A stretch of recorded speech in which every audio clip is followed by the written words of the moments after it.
Como son demasiadas las voces y las veces que se utilizan para hablar de un tema tan delicado como el del anticristo en particular y el del fin de los tiempos en general, nos ha parecido que lo más sensato, lo más seguro, lo más prudente es acudir al catecismo de la Iglesia Católica, al catecismo actual, al catecismo vigente, y allí nos hemos encontrado con unos párrafos muy significativos y muy escasos, pero lo suficientemente ricos en conceptos como para permitirnos avanzar en este delicado tema. En el párrafo 668, lo voy a leer para ser preciso, el catecismo dice: desde la ascensión, el designio de Dios ha entrado en su consumación. Estamos ya en la última hora. El final de la historia ha llegado ya a nosotros y la renovación del mundo está ya decidida de manera irrevocable. Párrafo 671 agrega: el reino de Cristo, sin embargo, es objeto de los ataques de los poderes del mal. El tiempo presente, según el Señor, es el tiempo del Espíritu y del testimonio. Pero es también un tiempo marcado todavía por la tristeza y la prueba del mal, que afecta también a la Iglesia e inaugura los combates de los últimos días. Es un tiempo de espera y de vigilia. Párrafo 673. Desde la ascensión, el advenimiento de Cristo en la gloria es inminente, aun cuando a nosotros no nos toca conocer el tiempo y el momento que ha fijado el Padre con su autoridad. Este advenimiento se puede cumplir en cualquier momento, aunque tal advenimiento y la prueba final que le ha de preceder estén retenidos en las manos de Dios. Párrafo 675, al cual les pediría que le presten particular atención. Antes del advenimiento de Cristo, la Iglesia deberá pasar por una prueba final que sacudirá la fe de numerosos creyentes. La persecución que acompaña a su peregrinación sobre la tierra develará el misterio de iniquidad bajo la forma de una impostura religiosa que proporcionará a los hombres una solución aparente a sus problemas mediante el precio de la apostasía. La impostura religiosa suprema es la del anticristo, es decir, la de un pseudo-mesianismo en que el hombre se glorifica a sí mismo colocándose en el lugar de Dios. Y termino con el párrafo 676. Esta impostura del anticristo aparece esbozada ya en el mundo cada vez que se pretende llevar a cabo la esperanza mesiánica en la historia bajo la forma política de un mesianismo secularizado.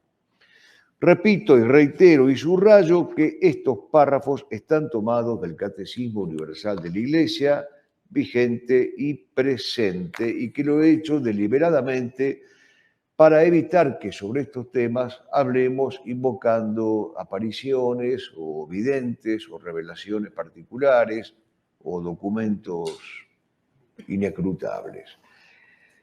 De acuerdo, entonces, con las enseñanzas del catecismo que acabamos de recoger de los párrafos 678 a 676, tenemos que enfrentarnos con la tristeza y la prueba del mal, con los combates de los últimos días, con la prueba final, con la persecución, con la impostura religiosa, con la apostasía de la verdad, con el hombre que se glorifica a sí mismo, con la amenaza latente del anticristo. Si este es el diagnóstico, si este es el retrato de nuestro tiempo, la pregunta que tenemos que hacernos es prácticamente obvia. La educación que impartimos en los tiempos actuales con estas características, ¿puede ser la misma educación de tiempos comunes, corrientes, silvestres u ordinarios? La educación, y esta es nuestra respuesta, debe estar a la altura de estos tiempos tan difíciles, tan particulares y tan atípicos que describen los párrafos del catecismo. Es decir, no podemos responder a una conducta extraordinaria con procedimientos ordinarios. Muchas veces lo hemos dicho citando al cardenal Pi. A tiempos malos o con muchos males se necesita una valentía superior, una valentía doble. Por lo tanto, habrá que cultivar y que ejercitar aquellas virtudes que puedan servir de remedio, de antídoto, de desafío y de consuelo a tiempos tan trágica y dramáticamente descritos. Llamaré a esta propuesta educativa para semejantes tiempos la pedagogía del ánimo. ¿Por qué la he llamado así o de dónde he tomado este nombre de pedagogía del ánimo? He apelado a este nombre conforme a lo que dice el Evangelio de San Lucas, capítulo 21, versículos 5 a 28. Dice en esta perícopa el apóstol Lucas: cuando estas cosas comenzaran a suceder, cobrad ánimo, levantad vuestras cabezas, porque se acerca vuestra redención. De aquí entonces hemos tomado esta expresión pedagogía del ánimo, del cobrad ánimo de San Lucas. Y además de una expresión muy del padre Pro, que siempre, aún en las peores persecuciones, solía decir ánimo, sursum corda. Es preciso entonces fomentar aquellas virtudes que constituyan o cooperen a constituir la pedagogía del ánimo. Pero vayamos al texto de San Lucas, a ver exactamente qué es lo que se nos dice y cuál sería entonces la principal virtud constitutiva de la pedagogía del ánimo. Dice el texto: vendrán días en los cuales de esto que veis no quedará piedra sobre piedra que no sea destruida. Mirad que no os engañen. Vendrán muchos en mi nombre, no les sigáis. Es decir, que la primera enseñanza que aparece en este texto es no dejarse engañar, ni por los sofismas, ni por los sofistas, ni por el peor de los engaños, que es el engaño religioso. Después dice el texto: no os turbéis. Habrá grandes terremotos y en diversos lugares hambres y pestes. Conservad la calma o el sosiego del que hablábamos ayer. No os turbéis. Teniendo en cuenta, además, que la turbación es el estado de ánimo de la persona que no sabe qué hacer o qué decir. La turbación está en los sentimientos, la confusión está en las ideas y la conturbación se aplica en sentido moral a la tribulación propiamente dicha. Pues el texto de San Lucas nos dice que no debemos turbarnos. Pero se agrega algo más. Esto os servirá para testimonio. Yo os daré boca y sabiduría a la cual ninguno de vuestros adversarios podrá resistir o contradecir. Es decir, que el segundo consejo que nos da San Lucas. El primero es no dejarse engañar, no dejarse atribular, ya lo hemos visto. Pero el segundo consejo virtuoso es que estemos preparados para el testimonio. El testimonio, ustedes saben, es la traducción castellana de la palabra griega martirio. Y hay como 3 grados de martirio. El martirio de la palabra, el martirio de la conducta y el martirio de la sangre.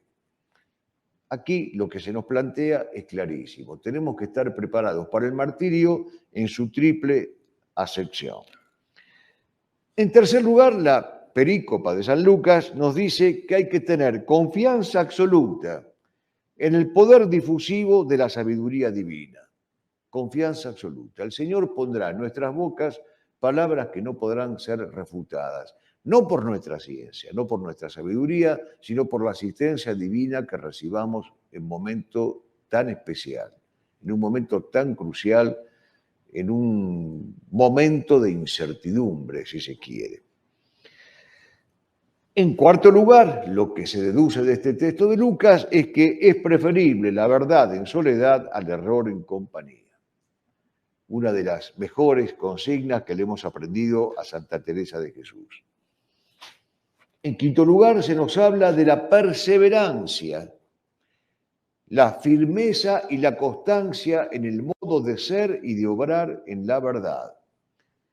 Esto es particularmente consolador, porque la perícopa dice, pasarán todas estas cosas, no niega ninguna de las tragedias posibles, pero dice, ni un cabello de vuestra cabeza se perderá.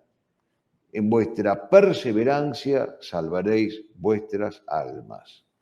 Los hombres desfallecerán de espanto a causa de la expectación de lo que ha de suceder en el mundo, porque las potencias de los cielos serán conmovidas. Entonces, y aquí el texto remonta un vuelo esperanzador, sobrenatural, entonces es cuando verán al Hijo del Hombre viniendo en una nube con gran poder y grande gloria. Mas cuando estas cosas comiencen a ocurrir, cobrad ánimo, erguíos, levantad la cabeza, porque vuestra redención se acerca. Santo Tomás, comentando esta perícopa de Lucas, dice que la prueba de la verdad será la persecución. Podremos darnos cuenta de que servimos a la verdad, de que somos cooperadores de la verdad en la medida en que nos persiga. Esa persecución, dice Santo Tomás, será para los mismos discípulos un testimonio o prueba de la verdad y un sello confirmatorio de que son verdaderos discípulos. Y sigue Santo Tomás de Aquino explicando esta perícopa. Hay que estar vigilantes, dice el Aquinate, ante estos misterios. La prudencia cristiana no está en desentenderse de estos grandes misterios, sino en prestar la debida atención a las señales. Pero sigue Santo Tomás ilustrándonos sobre este texto tan clave. Y recapitulemos cuáles serían, de acuerdo con Santo Tomás, las enseñanzas de este texto de Lucas que acabamos de mencionar y de leer. No dejarse engañar por falsos mesías. No caer en la turbación que es el estado de ánimo de la persona que no sabe qué hacer o qué decir. Tener confianza absoluta en el poder difusivo y persuasivo de la sabiduría divina. Preferir la verdad en soledad al error en compañía. Conservar la perseverancia y la firmeza en el modo de ser, de hablar y de obrar. Estar preparados para la persecución. La misma será prácticamente la prueba más segura de que permanecemos fieles a la verdad. Mantenerse vigilantes a los misterios sobrenaturales que se desplegarán ante nosotros. no descuidar la lectura de los signos, tanto los del mundo físico como los del mundo espiritual. Por eso, cuando al final de esta plática surjan o se susciten algunas preguntas, yo les pido por favor que tengan la gentileza de no preguntarme lo que hay que hacer, porque la respuesta la da nuestro Señor Jesucristo. Las respuestas fáciles las podemos dar nosotros, pero las respuestas difíciles las da Jesucristo y son las que acabamos de enumerar siguiendo a Santo Tomás de Aquino, que analiza esta trágica pero esperanzadora perícopa del Evangelio de San Lucas. Y Santo Tomás termina diciéndonos que el final que se anuncia no está exento de la misericordia de Dios. Por eso ese final será a la vez trágico y glorioso. Paradójicamente será dramático, pero también lleno de júbilo. Será amenazante, pero también laudante. Y habrá que estar preparados para ciertas renuncias, que es parte de la respuesta a la pregunta ¿qué tenemos que hacer? Bueno, tenemos que hacer, entre otras cosas, el estar preparados o el acostumbrarnos a grandes renuncias. Por ejemplo, renunciar a la comodidad, a la vida muelle y sin sobresaltos. Nos la pueden quitar. Estar preparados a renunciar a la cobardía de una vida ordinaria, contemporizadora o llena de subterfugios, de fugios, de eufemismos, de ambivalencias, acostumbrarse a hablar sí, sí, no, no, haciéndose cargo de las consecuencias que eso significa. Y muy posiblemente habrá que acostumbrarse también a que nos quiten la libertad por decir la verdad. Seremos perseguidos, dice el Evangelio, y vejados y ultrajados y tal vez encarcelados y tal vez nos quiten la vida por dar testimonio de la verdad. Es decir, que esto es parte de la respuesta a la pregunta que hay que hacer, acostumbrarnos a grandes renuncias. La famosa oración del paracaidista francés parece sintetizar este pedido.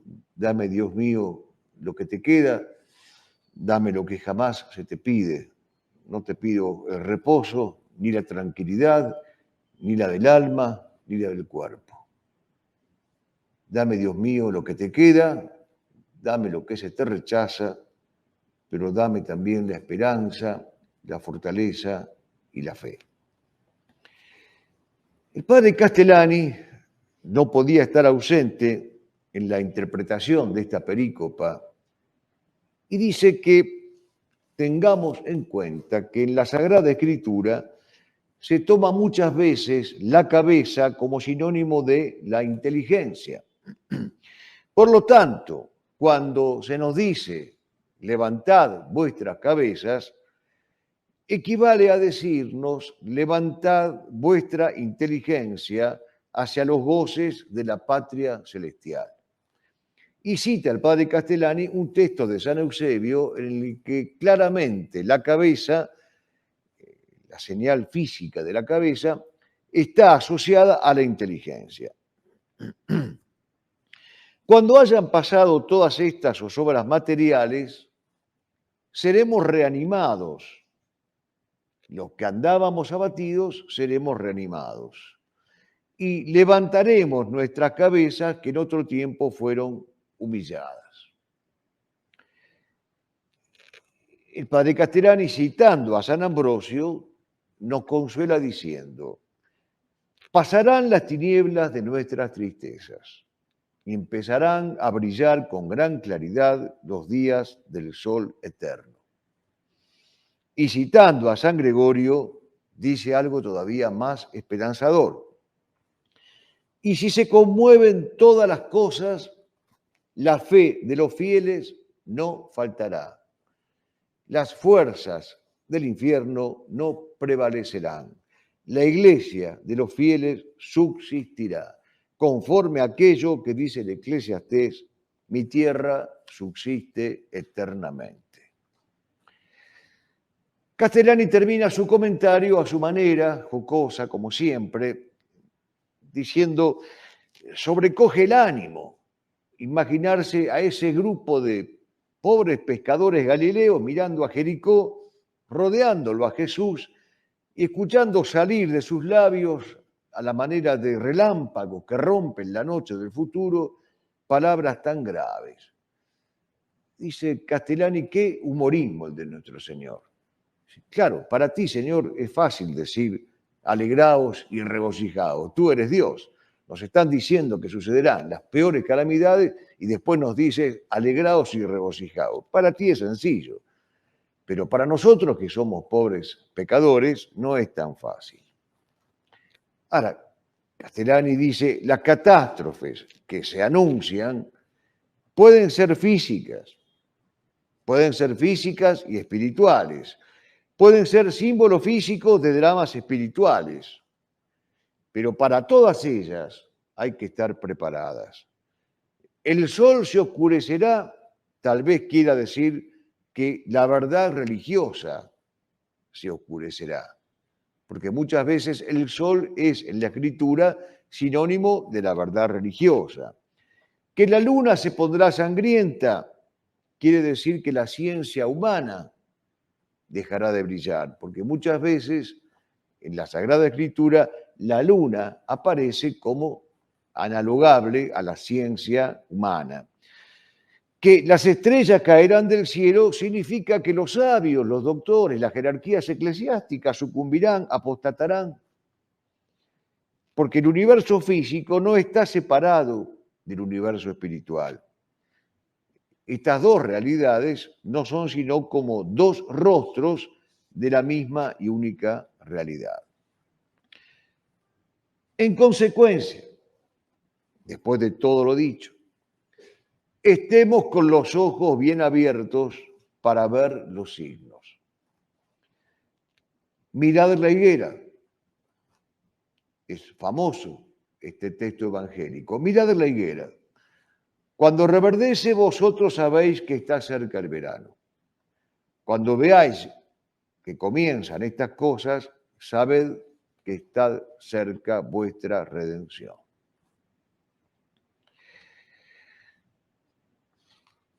Pues entonces, aquí viene nuestro planteo pedagógico o educativo. ¿Cuál es la virtud específica, nuclear, central de esta pedagogía del ánimo que nos propone San Lucas o que nos propone Jesucristo a través de San Lucas? Pues hay una virtud especial que necesitamos, lamentablemente desconocida, y por eso queremos hablar de ella, una virtud apta para resistir, para reconquistar, para enfrentar, para atacar, y que se llama parresía, la virtud de la parresía. La virtud de la parresía es el centro de la pedagogía del ánimo. Vamos a explicar entonces en qué consiste esta virtud. La palabra es de origen griego, parresía es una palabra de origen griego, y la palabra admite significados diversos pero complementarios. Por lo pronto, la parresía es libertad de espíritu, falta de respetos humanos, ausencia de prudencias carnales, deshacimiento material, abandono a las fuerzas del espíritu, valentía, santa audacia, rechazo de dobleces, franqueza natural, extrema y llana, y hasta resuelta determinación a obrar el bien sin cálculos y sin medir las consecuencias. Todo esto es parresía, pero falta. Es mucho más rico el concepto. En la Ética Nicómaco, en el libro cuarto, Aristóteles le atribuye al hombre magnánimo, es decir, al que tiene un alma grande, le atribuye ser parresiastés y veraz. ¿Y qué es esto? El hombre parresiastés y veraz, magnánimo, es aquel preocupado por la verdad antes que por la opinión. Y preocupado además por hacerla pública resueltamente ante el mundo entero, cueste lo que costare. Todo esto es parresía para principiar por algo. Se trata de una virtud, por cierto, pero algunos moralistas, y a mi juicio hacen muy bien en sostenerlo, prefieren presentarla a la parresía como una calificación general o un adjetivo general o un grado de perfección aplicable a todas las virtudes. En tal sentido, por ejemplo, podríamos hablar de una fe parresíaca o de un cristiano parresíaco o de una caridad parresíaca. Ejemplos aparecen en las Sagradas Escrituras. Para ceñirnos a un par de casos, podríamos hablar del libro de los Proverbios. En el libro de los Proverbios se dice que la sabiduría habla con parresía por las calles y las plazas. Esto es, la sabiduría habla sin ocultamientos, sin elipsis, sin dobleces. Nuestro Señor, a su turno, se defiende de los fariseos aclarándoles: he hablado con parresía ante todo el mundo y no he hablado nada a ocultas. Juan 18:20. Está claro entonces que la palabra en estos textos aludidos está diciéndonos que Jesús hablaba sin tapujos y sin rodeos, en un firmísimo y constante y permanente sí, sí, no, no. Y que carecía el Señor de cualquier temor servil para testimoniar la verdad a cara descubierta y al descampado. Tiene también la parresía, en el ámbito eclesiástico, otras acepciones no menos importantes que quiero compartir con ustedes.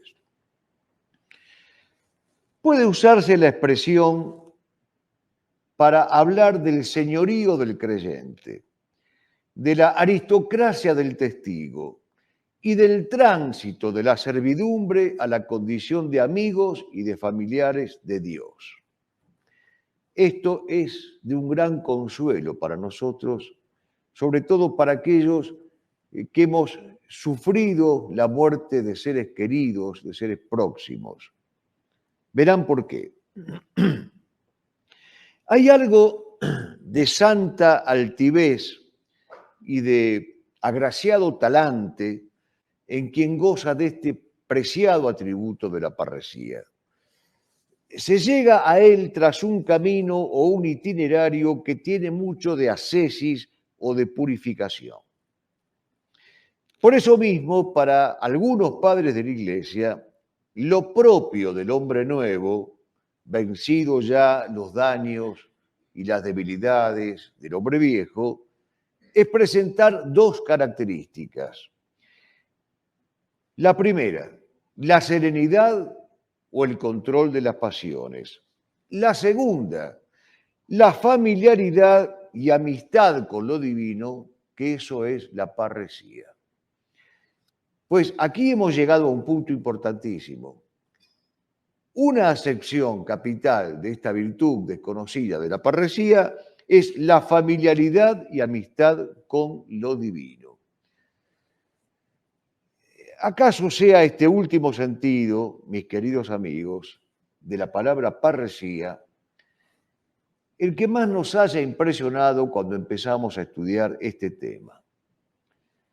Porque los mencionados padres de la Iglesia, para ilustrar el concepto de la parresía, analogan el estado del parresíaco con el retorno al paraíso, con ese sueño que quien no tuvo alguna vez de regresar a la condición adámica y pasearse en el jardín cara a cara con el Creador.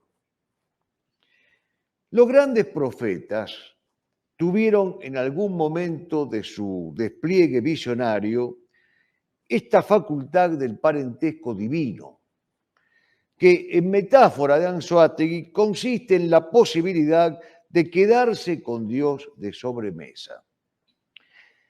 La parresía, entonces, es un don inapreciable del que gozaron Adán y Eva en el paraíso antes del pecado original. Y consistía este don en la íntima unión que ambos, nuestros primeros padres, poseían con Dios. La familiaridad era fruto de la amistad con Dios. Gozaban de la ciencia, de la contemplación directa de Dios, de la embriaguez del amor divino, de la posibilidad de verlo y de hablar con Él cara a cara.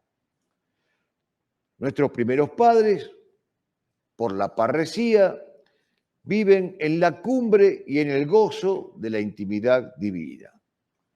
San Juan Crisóstomo, en la homilía sobre el Evangelio de San Mateo, la homilía tercera, dice: en el paraíso nuestros primeros padres tenían con Dios una aproximación filial y amistosa.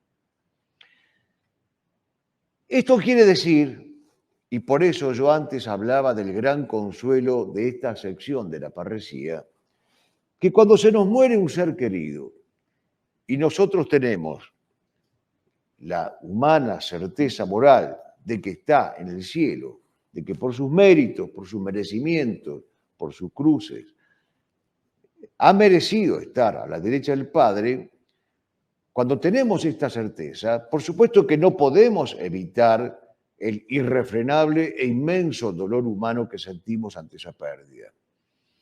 Pero la fe nos hace pensar que hemos alcanzado un familiar cercano a Dios, es decir, hemos alcanzado un familiar con la parresía en este sentido de la palabra. Tenemos un familiar que está próximo a Dios por la parresía sobrenatural. Y por lo tanto es un gran consuelo y es una gran confortación saber que un ser querido se ha muerto, pero que hemos ganado un familiar parresíacamente próximo a Dios. Porque la parresía genera una connaturalidad con lo divino, la que tuvieron Adán y Eva antes del pecado original. Era una familiaridad por la cual no le resultaba extraño a Adán y a Eva lo que venía de Dios.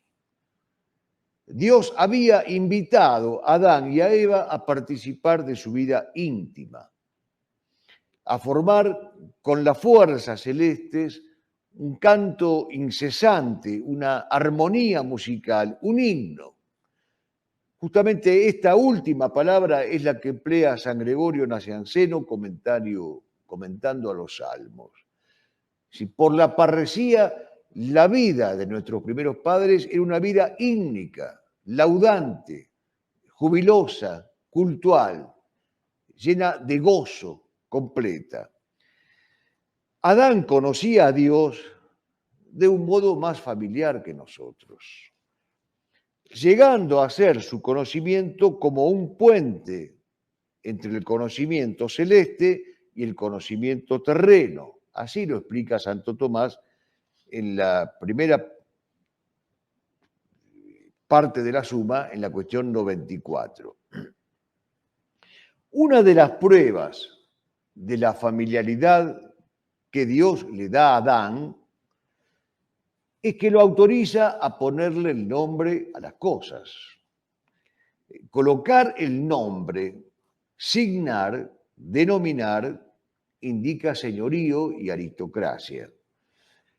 Nombrar las cosas equivale también, por el parentesco con Dios, a bendecirlas y alabarlas.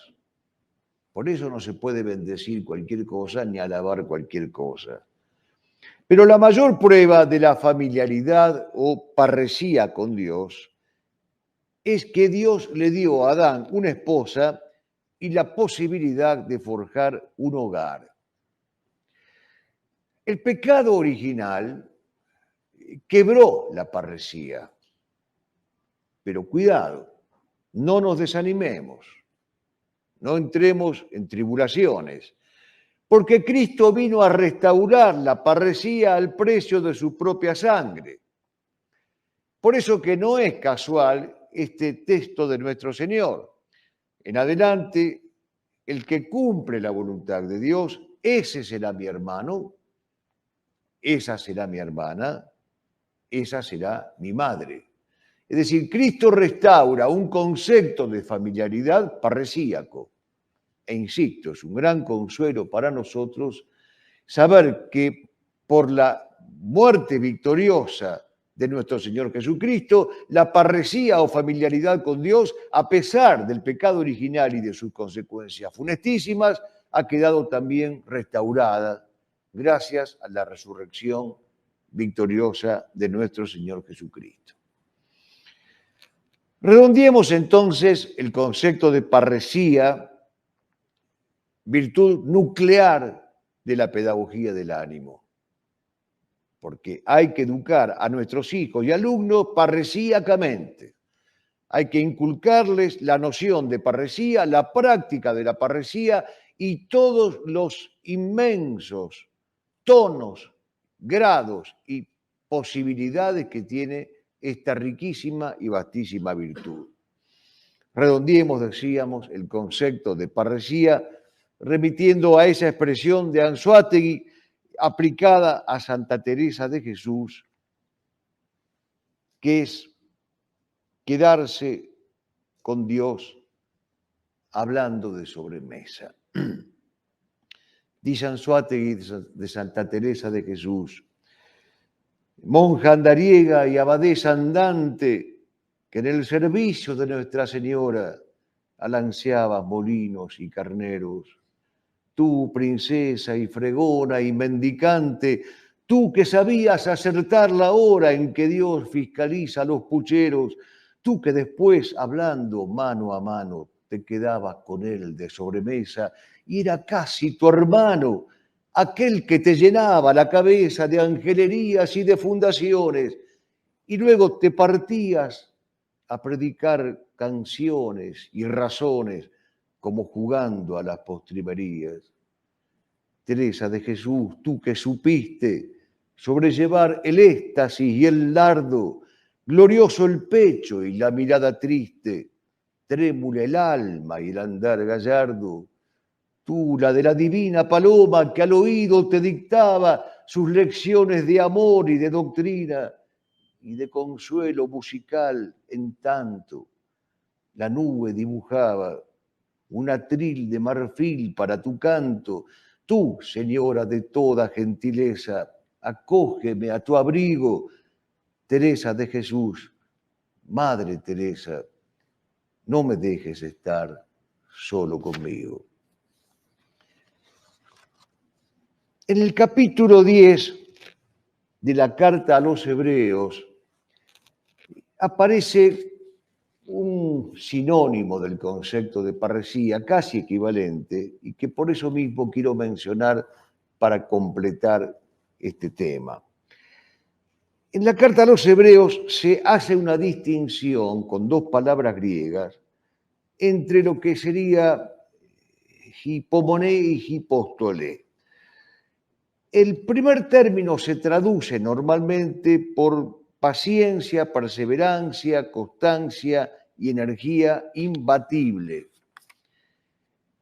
En cambio, con hipóstole se expresa el retraerse de quien no se arriesga nunca a decir abiertamente y con franqueza la verdad porque tiene miedo al peligro. No es capaz de vivir peligrosamente, le tiene miedo al peligro y se esconde delante de los hombres y se esconde delante de Dios como se escondió Adán cuando Dios lo buscaba después del pecado original.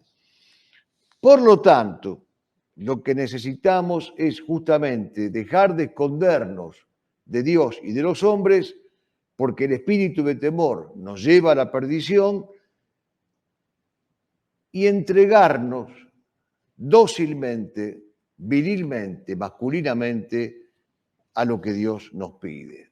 En estos tiempos en los cuales de manera insensata se habla de desmasculinizar la Iglesia, pues la Iglesia no puede dejar de ser masculina, no puede dejar de ser parresíaca, no puede dejar de ser perseverante, leal, fiel y valiente. No puede.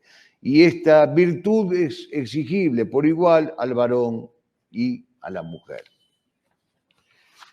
Pues bien, si esto se ha entendido que la parresía es la virtud nuclear de la pedagogía del ánimo, vayamos a una segunda reflexión que completará la primera. Un componente esencial de la pedagogía del ánimo, complementario de la parresía, es lo que se llama tradicionalmente la pedagogía cordis o pedagogía del corazón. ¿Qué es la pedagogía cordis? ¿Qué es la pedagogía del corazón? Es un tema que hemos tratado analíticamente en otra oportunidad. Ahora simplemente queremos presentarla de modo breve para completar la idea de la pedagogía del ánimo. El corazón, y esto viene desde la tradición de los padres de la Iglesia, es la capacidad simple de captar el sentido de las cosas. Es la respuesta afectiva a la captación de este sentido de las cosas. Es la facultad de profundidad y de penetración y de discernimiento. El corazón es el lugar de las grandes y definitivas opciones. Es la capacidad de la voluntad para ser movida por la bondad, por el valor intrínseco de las cosas. Santo Tomás la llama a esta capacidad voluntas ut intellectus. Repito entonces el concepto, es la capacidad de la voluntad para ser movida por la bondad y por el valor intrínseco de las cosas. El corazón del niño, el corazón del joven, el corazón del adulto, tiene que ser orientado a los corazones de Jesús y de María. Entonces, esta pedagogía cordis se verá coronada, consumada y completa.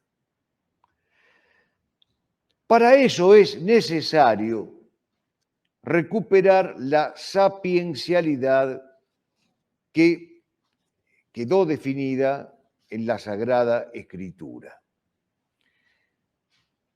y a la cual hacíamos referencia en estas conversaciones anteriores.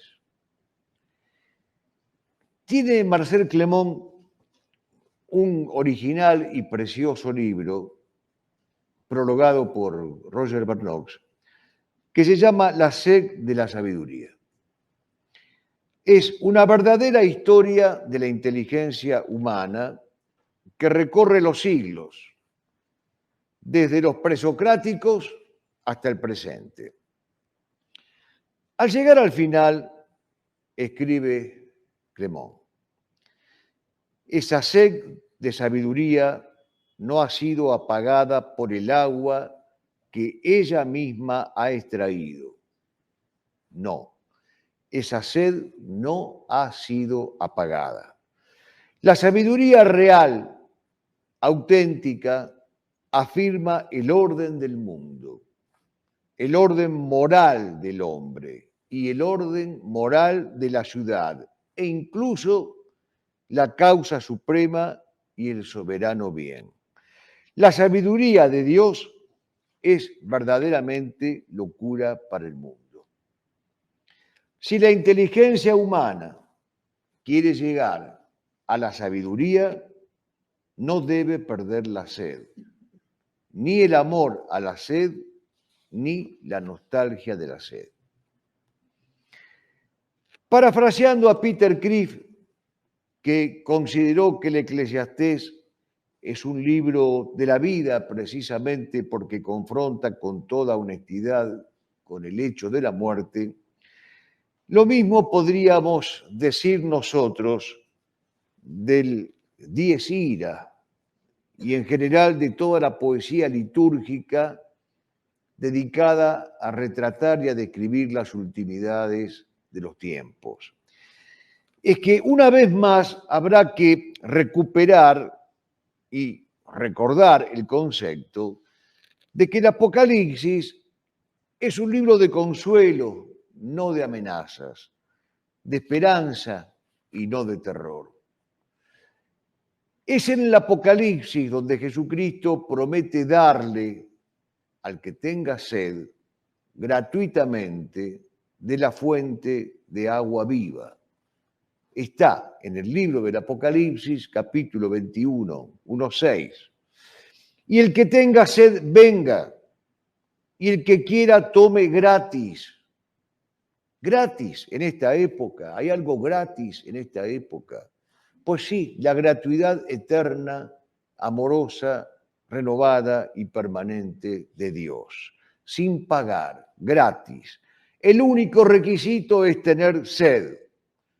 Un júbilo eterno, la unión con Dios es gratis, porque el amor ya ha pagado el precio en el Calvario. El mensaje final del final, el mensaje final del final, con mayúsculas, es el triunfo del amor. Pues entonces vayamos terminando nuestras reflexiones. La verdadera fe, la fe católica, nos dice que habrá un fin en la historia, que habrá un cese y una eternidad esperándonos. Que un día, como está anunciado en la parábola de las vírgenes, volverá el esposo, volverá a buscar a las almas para las nupcias postreras. Y que para entonces no solo habrá que mantenerse en vigilia, sino con las lámparas llenas de aceite. Nosotros, esto ya fue dicho al principio, no sabemos ni el día ni la hora. Es más, no nos corresponde saber ni el día ni la hora. No nos corresponde. Por eso dice Chesterton que el hombre debe vivir con los pies en la tierra y la cabeza en el cielo, pero es una osadía pecaminosa querer poner la cabeza adentro del cielo y ver qué es lo que está pasando. Pero lo que sí sabemos es que tenemos que permanecer apercibidos y armados, como decía Teresa de Jesús, en vigilia, con las lámparas bien llenas de aceite. De ese aceite que no es nafta ecológica ni producto pasteurizado, sino el símbolo de la caridad y de la misericordia, como siempre lo ha explicado la Iglesia. La imagen de la plenitud de los dones y de las gracias que descienden del Espíritu Santo. Se difunden suavemente, se difunden sin ruido, penetran la materia y dejan en ella un rastro indeleble. Es el óleo de los luchadores de Cristo que vigoriza y agiliza los miembros. Quienes lo tengan entrarán al tálamo celeste con el esposo y se cerrará la puerta. El resto, los tibios, los dormidos, los necios, los mentirosos, los hijos de las tinieblas, sin lámparas, sin antorchas, sin aceite, los que no quieren ser parresíacos, quedarán tras el umbral para siempre. Y desde allí oirán la voz potente e inclaudicable de Dios diciendo secamente, no los conozco. El padre Castellani dice, Dios no es un cantor de tangos. Dios es algo más gitano, más fijodalgo. Y cuando esto suceda, escucharás que dice, algún día has de llamar y no te abriré la puerta y me sentirás llorar. Será el día del llanto de Dios, pero será el día del llanto justiciero de Dios. No podemos vivir como si fuera un tiempo ordinario. No lo es. No podemos seguir disimulando los grandes males que hay hoy en la Iglesia. Traiciones, defecciones, sacrilegios, apostasías. Hay altos responsables de estos males. No podemos pecar de omisión, eludiendo los temas más comprometidos, disimulando, mediatizando la verdad. No podemos seguir viviendo una vida cómoda, muelle, pacata. No podemos. Son tiempos especiales. Entre los obispos que asistieron al concilio de Nicea para condenar al arrianismo, estaba Nicolás de Mira, San Nicolás. Durante los debates, cuando Nicolás escuchó las palabras blasfemas, se acercó al heresiarca y le dio una sonora bofetada delante de todos. Algunos se escandalizaron, le retiraron su cargo como obispo. Sin embargo, sucedió que quienes lo destituyeron de su cargo tuvieron un sueño. Cristo le entregaba el Evangelio a Nicolás, la Virgen lo cubría con su manto y le restituyeron su cargo. Hoy es santo. San Alfonso María de Ligorio, en su sermón noveno sobre la blasfemia, cita a otro santo, San Juan Crisóstomo, y dice: cuando oigáis a un blasfemo, reprendedlo ásperamente, y si insiste, rompedle la boca, santificando así vuestras manos. Si alguien quiere tomar esto literalmente, no seré yo quien se oponga, pero el texto es de San Juan Crisóstomo y lo cita San Alfonso María de Ligorio.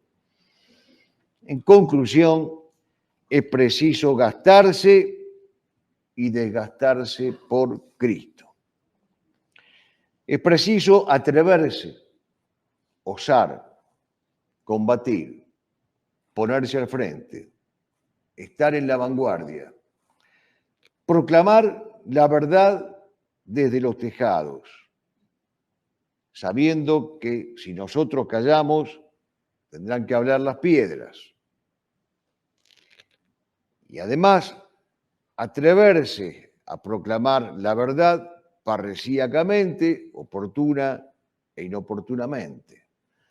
Existe una parábola que cada vez que la cito tengo que aclarar que está en el Evangelio y no la inventé yo, Lucas 19, 11, 27, la parábola de las minas. Y en cuanto a aquellos enemigos míos, los que no quisieron que yo reinara sobre ellos, traédmelos acá y matarlos en mi presencia. Son fuertes y duras las palabras del Señor. Nos llamarán reaccionarios, nos perseguirán como tales. Cuando escuchen que el mundo llama y persigue a alguien por reaccionario, levanten la frente, alcen la mirada, eleven la diestra, ensanchen el pecho, porque seguro que están en presencia de un combatiente de Cristo Rey. Amigos míos, ya al borde de la despedida les digo, los destinos están en manos de Jesucristo. Por amor a Cristo hemos de seguir predicando y practicando las virtudes. Urge recuperar la normatividad del héroe y del santo para esta hora tan aciaga. Dante, en los cantos 10 a 13 del infierno, nos presenta tres personajes. Uno es Farinata degli Uberti, sirvió al pabellón enemigo, se pasó de bando. ¿Qué castigo imagina Dante para este hombre? está enterrado hasta la cintura en una hornalla cuyo calor era capaz de derretir el fuego. Dios nos libre. El segundo personaje que presenta Dante es Pierre de la Viña. Capituló, se rindió, no quiso seguir peleando y se suicidó. Algo que ya veían mal los clásicos griegos. Platón dice, el hombre está en el mundo como un centinela en un puesto que no puede abandonar sin permiso de Dios. ¿Cuál es el castigo que imagina Dante para este hombre? Está convertido en un árbol retorcido poblado de aves de rapiña. Pero sin embargo, y aquí la esperanza de Alighieri, aparece un tercer personaje, Romeo de Vilanova, el único que está en el paraíso. ¿Por qué es el único que, a diferencia de los otros, está en el paraíso? Porque hizo lo que hay que hacer. ¿Qué hizo? Se alejó de las vanidades terrenas, tomó su bastón de peregrino, recorrió los caminos con humildad, testimoniando la verdad, aceptó la austeridad, la sobriedad, las limitaciones y sobre todo se mantuvo en la derecha vía, se mantuvo en el recto camino. Volverá Jesucristo, está escrito. Volverá Jesucristo, lo esperamos. Volverá Jesucristo y nosotros hemos querido cantarlo de este modo. No sabemos el día, la hora o el espacio. Nos resulta escondida la fecha y el paisaje. Pero habrá una batalla, un asalto postrero que será en tu servicio, lidiando en tu homenaje. No sabemos tampoco si las armas del duelo brotarán de la esquirla, del fuego o de los hierros. Donde retumben cascos de tu galope iremos, no lleves a una orilla o al filo de los cerros. Estarás de regreso cumpliendo tu palabra. En la diestra un estoque purificado en llantos, de justos, de leales, del rebaño pequeño, y a grupas de sus potros te escoltarán los santos. Te veremos, Señor, como no te hemos visto, tal cual profetizaste con el son de un plañido, el lábaro flameando, las mesnadas pujantes, el campamento en vela sobre el monte Megido. Los de Gog y Magog probarán su artería, fundida en las tinieblas crepitantes de Averno. Entonces el celaje se partirá de un tajo y bajará secuestre, arrollador y eterno. ¿Dónde irán los traidores de la cruz y la sangre? ¿A dónde los perjuros de la recta doctrina? ¿Qué refugio de sombra, de negrura y de abismos hospedará el indigno de la silla petrina? Confirma nuestra fe para no defraudarte. Las aguas bautismales confírmanos al alba. Revalida en nosotros la fuerza de los héroes. Tu espaldarazo danos, Señor, porque nos salva. El temblor se disipa sabiendo que acaudillas un ejército invicto transfigurado en grey, con vivac en el cielo, la gracia por vanguardia, la muerte derrotada, vivando a Cristo Rey. Que viva siempre Cristo Rey. Muchas gracias.